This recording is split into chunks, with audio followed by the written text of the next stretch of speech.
ഒരു കൺമഷി എടുത്തിട്ടുണ്ട്. കാണിച്ചു തരാം. കുട്ടി മല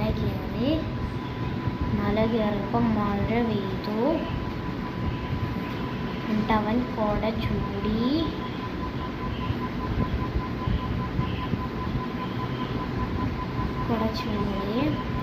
എന്നിട്ട് അവൻ നേരെ വീട്ടിലേക്ക് പോയി.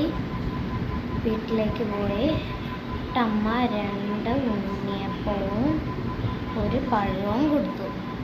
എന്നിട്ട് അവനോട് അമ്മ ചോദിച്ചു, മൂന്നും എത്രയാണെന്ന് ചോദിച്ചു. അപ്പോൾ അവൻ പറഞ്ഞു 6. അപ്പോൾ ശരിയാണെന്നും പറഞ്ഞു. എന്നിട്ട് 6 എത്രയാണെന്ന് ചോദിച്ചു. അപ്പോൾ അവൻ പറഞ്ഞു 13. അപ്പോഴത്തേക്കിനും അമ്മ പറഞ്ഞു അത് തെറ്റാണ്. ഇത്രയാണ് കേട്ടോ. നോക്കിയേ, കൊള്ളാവോ?